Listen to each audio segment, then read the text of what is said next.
바이러스가 감기라는 질병을 가져왔고 이러한 이런 증상들이 나왔던 것처럼 죄가 사망이라는 질병을 가져왔고 인류에게 어떤 어려움들이 생겨났어요? 첫 번째는 하나님과의 관계가 깨트려졌죠. 하나님과의 관계가 깨트려지니까 에덴, 기쁨이란 뜻인데 그 기쁘고 행복한 삶에서 쫓겨났어요. 기쁨을 잃어버리게 된 거예요. 또 사람과 사람과의 관계도 내 뼈 중에 뼈요 살 중에 살이라고 했던 그 아름다운 사람의 관계도 깨트려지고, 그러니까 벌써 아담과 하와 후손 가인이 아벨을 죽이고 이런 살인이 역사 속에 등장을 하죠. 사람과의 관계도 깨트려졌고 또 육체도 약해져서 질병이 찾아왔고 서로 싸우고 욕심부리면서 전쟁하고 여러 가지 현상들이 나타나게 된 것이죠.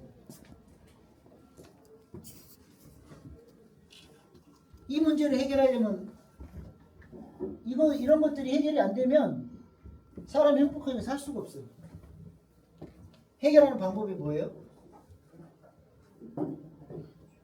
감기 증상이 왔어요. 콧물만 화장지로 틀어 막는다고 감기가 떠나는 게 아니에요. 어떻게 해야 됩니까?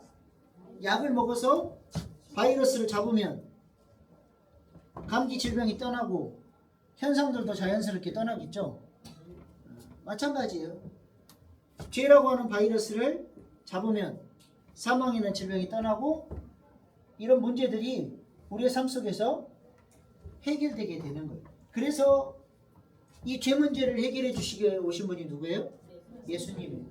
예수님의 이름 자체, 예수라는 이름 안에 어떤 의미가 담겨 있어요?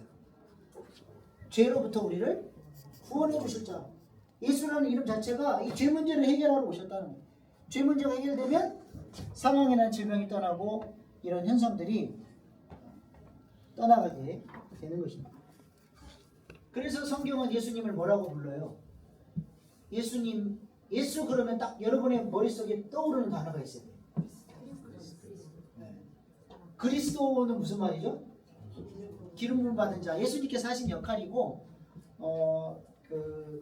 예수를 성경이 구원자 또 메시아, 그리스도 메시아 똑같은 말이에요. 기름 부음 받은 자. 또 예수님이 누구예요? 나의 주. 네, 생각나는 대로 다 얘기해 보세요. 또 하나님의 아들. 또 힌트는 두 자. 인자. 네? 인자. 인자. 예, 인자도 맞습니다. 인자. 예수님 인자세요. 또 사랑. 예수님 사랑이시고 다 맞아요. 이걸 통칭해서 뭐라 그래요?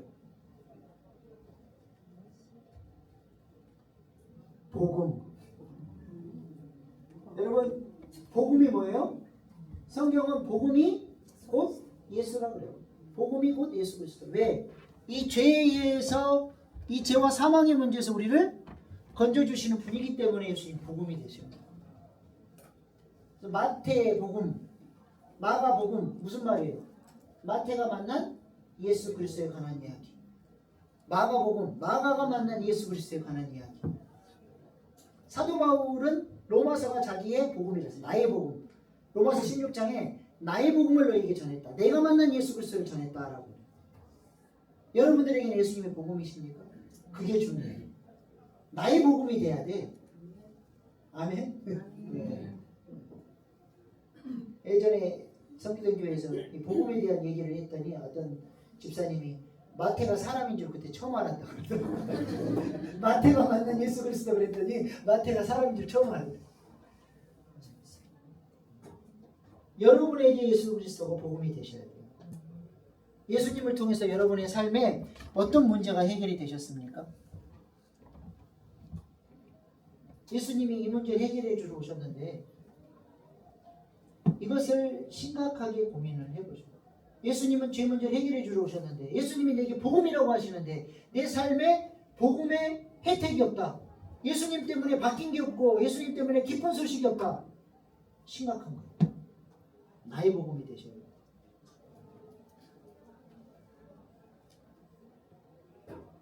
예수님은 우리에게 에베소서에 보면 하늘에 속한 모든 신령한 복을 주시기 오셨대요. 그냥 복도 아니고 하늘에 속한 모든 신령한 복을 예수님을 통해서 주시기를 원하신다. 근데 그걸 누리고 있냐는 거예요. 우리가 예수 믿으면서. 우리 시우가 예전에 다니던 학원의 밑에가 그 떡볶이집 막 그 오뎅 팔고 하는 그런 분식집이 있었어요. 우리 시우가 먹는 거 좋아하거든요. 쉬는 시간만 되면 그냥 불이 이렇게 뛰어내려가가지고 거기서 오뎅 국물을 공짜로 줘요. 그래가지고 그 오뎅 국물 한번 마시려고 그 쉬는 시간에 그냥 짧은 시간에 싹 내려가가지고 오뎅 국물만 먹고 올라온 거예요. 근데 다른 친구들은 건더기도 먹는데 우리 아들은 국물만 먹었다 그래서 불쌍하잖아요. 그래서 제가 하루는 가가지고 사장님한테 10만 원을 결제를 해버렸어요. 시우야, 이제 네 먹고 싶은 거 마음껏 먹어. 그랬더니 막 친구들까지 데려가서 이제 막 먹이기 시작하는데, 이렇게 딱 결제를 해놓으면 이미 그 혜택이 주어졌잖아요. 우리 아들은 아빠가 해준 거 믿고 가서 먹기만 하면 돼요. 그게 복음이에요. 예수님이 이미 다 이뤄주시고 우리에게 하늘에 속한 모든 신령한 복을 주시겠다 약속하셨어요. 근데 얘 교회를 다니면서 못 누리고 살아. 전부 다 핍절하게 은혜를 못 누리고 하나님 주신 약속을 못 누리고 그렇게 산단 말이에요.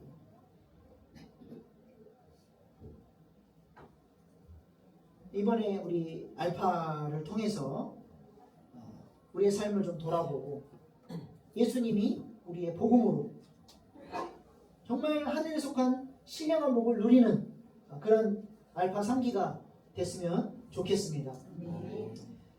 예루살렘의 아이히만이라는 책이 있어요. 이 책은 한나 아렌트라고 하는 철학자가 이 아이히만을 연구하면서 쓴 책인데요. 이 사람이 어떤 사람이냐? 그 아우슈비츠 유대인들 학살했던 총책임자입니다. 이 사람이 전쟁이 끝나고 전쟁 범죄자로 잡힐 위험이 있으니까 신분을 숨기고 도망가요. 20몇 년 만에 잡혔어요. 나이가 많이 든 할아버지가 됐습니다. 아르헨티나에서 자신의 신분을 숨기고 살다가 잡혀왔습니다. 그리고 전쟁 그 재판에 회부되게 되죠.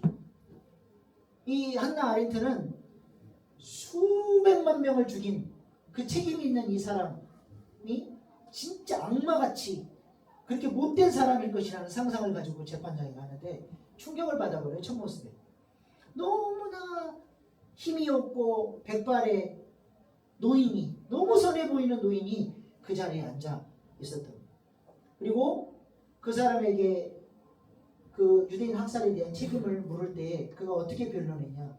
나는 아무 힘이 없는 군인이었습니다. 히틀러가 시키는 대로 할 수밖에 없었습니다. 그러면서 한나 아렌트가 악에 대한 정의를 내려요. 악의 평범성, 아주 중요한 얘기예요. 악의 평범성. 악은 무슨 마귀 모습을 하는 사람이 악이 아니라 저렇게 평범한 사람이 아무 생각 없이 주어지는 대로 살아내는 것, 그게 악이라는 거예요. 악이 뭡니까? 예수님이 우리에게 놀라운 권세를 주셨고 복음으로 우리를 살리셔서 하나님 나라를 위해서 정말 위대하게 하나님 우리를 쓰시고자 하시는데 이 땅에 많은 그리스도인들이 아무 생각 없이 살아버려요. 내가 어떤 존재인지 무엇을 위해서 살아야 되는지 그걸 알지 못하고 그냥 본능대로 옛사람의 습관대로 주님의 부르심과 내가 얼마나 존귀한 존재인지를 모르고 그냥 막 살아요. 그게 악이에요. 멀리 무슨 대단한 죄를 짓는 게 악이 아니라 아무 생각 없이 내가 누구인지를 모르고 하나님 주신 복을 못 누리고 그렇게 헷갈리고 사는 인생 자체가 악이라는 거예요. 스카펙이라고 들어보셨어요? 아직도 가야 할 길. 아주 유명한 책인데 이 사람이 정신과 의사예요. 근데 이분이 쓴 책이 하나 있는데요. 거짓의 사람들이라는 책이 있어요. 저는 그 책을 진짜 너무 재밌게 봤어요. 이분이 정신과 의사다 보니까 많은 사람 환자들을 이렇게 상담하고 치료하는데 절대로 치료가 안 되는 사람들이에요. 이 사람이 이제 나중에 예수를 믿게 되고 영적 세계를 알게 되면서 그 절대로 치유되지 않는 사람들이 누구냐? 악한 마귀에게 사로잡혀 그 마음이 사로잡혀 있는 사람들이 절대로 치료가 안 되는 걸 알아요. 그리고 이 축사, 귀신을 쫓아내는 이런 사역들을 하면서 정신과 이면에 영적 세계에 대한 것들을 이분이 이제 눈을 뜨고 그런 악한 영들에 대한 악한 영들을 정신 분석을 한 거예요. 이분이 정신 분석 학자니까 마귀의 정신 상태는 어떨까? 악한 영들을 보면서 그 축사의 현장들 속에서 그 사람들을 연구하면서 마귀의 특징을 찾아냈어요. 정신분석학적으로. 그게 뭐냐? 나르시시즘. 들어보셨어요? 그리스 신화의 그 나르키소스인가? 네, 나르키소스. 자기 물에 비친 얼굴에 반해가지고 이제 거기 물에 빠져 죽은 사람에서 이름을 따다가 만든 단어인데요. 이 나르시시즘의 대표적인 특징이 뭐냐? 자기 모습을 못 봐요. 자기가 괜찮은 사람인 줄. 늘 그 포장 속에 사는데 스스로도 자기를 속여버려요. 자기는 괜찮은 줄, 잘 사는 줄 알아. 이거를 그 무슨 영이라고 그때 무슨 영이라고 그랬죠? 그때 성령 세미나 가서 들었던 것 중에 자기가 사람들은 그 사람의 문제를 다 알아요. 근데 자기만 몰라. 아무튼 그거는 정확한 표현은 아닌데 이제 거기서 토크하시는 분이 그 얘기를 한번 하신 적이 이제 기억이 났는데 아무튼 자기 스스로 자기 문제를 못 봐요. 우리 주님께서 뭐라고 그러셨어요? 수고하고 무거운 짐진 자들아 다 내게로 오라. 그렇게 말씀하셨잖아요. 수고하고 무거운 짐을 내려놓을 수 있는 사람은 어떤 사람이에요? 어떤 사람이 수고하고 무거운 짐을 내려놓을 수 있을까? 주님이 수고하고 무거운 짐들은 다 오라고 그랬어요. 네, 그렇죠. 내가 짐진자인 거를 아는 사람이 내려놓을 수 있는 거지 아무리 무거운 짐을 지고 있어도 스스로가 나는 짐진자임을 인정하지 않는 사람은 절대로 그 짐을 내려놓을 수가 없는 거예요. 이게 나르시시즘의 특징이에요. 분명히 문제가 있고 인생이 꼬였고 가정이 깨트려졌고 여러 가지 문제들이 삶에 있는데도 자기는 잘 살고 있다고 착각하고 사는 거예요. 이게 악의 평범성. 알파는 나를 돌아보는 시간입니다. 다시 한번 이 기독교 핵심 가치들을 돌아보면서 예수님이 진짜로 내 인생의 복음이셨는가? 나는 주님이 원하시는 그 하늘에 속한 모든 신령한 복을 누리는 삶을 사는 사람입니다.